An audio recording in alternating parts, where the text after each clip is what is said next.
സല്ലല്ലാഹു അലൈഹി വസല്ലം തങ്ങളുടെ എളാപ്പ മരണപ്പെട്ടു. പിന്നെ ആര് മരണപ്പെട്ടു? ഭാര്യ മരണപ്പെട്ടു. വല്ലാത്ത വിഷമത്തിലിരിക്കുമ്പോഴാണ് പിറ്റത്തെ വർഷം റജബ് 27 ജിബ്രീൽ വന്ന് മുത്തുനബിൻ്റെ വാതിൽ മുട്ടുന്നു. ഇവർ നമുക്കൊരു യാത്ര പോകാനുണ്ട് അല്ലേ?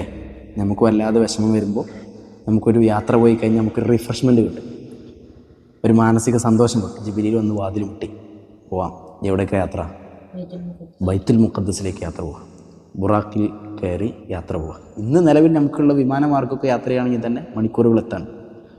അന്നത്തെ കാലത്ത് അങ്ങോട്ട് പോകാൻ തന്നെ എത്ര ദിവസമാണെന്ന് പറഞ്ഞാൽ 30 ദിവസം, ഒരു മാസം വഴി ദൂരമാണ്. അവിടുന്ന് ഇങ്ങോട്ട് തിരിച്ചു വരാൻ തന്നെ 2 മാസം അഥവാ 60 ദിവസം.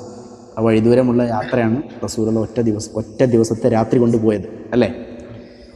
ഇനി അവിടെ എത്തി നമ്മളീ പറഞ്ഞ ബൈത്തുൽ മുഖദ്ദസിലേക്ക് എത്തണം. എന്തുകൊണ്ടാണ് ബൈത്തുൽ മുഖദ്ദസിലേക്ക് ആദ്യം യാത്ര പോയതെന്നറിയാം? ഈ ബൈത്തുൽ മുഖദ്ദസിൻ്റെ പരിസരവും ബൈത്തുൽ മുഖദ്ദസുമെല്ലാം അന്ന് റസൂലുള്ളാഹി തങ്ങളുടെ കാലഘട്ടത്തിൽ ജീവിച്ചിരുന്ന കുറേ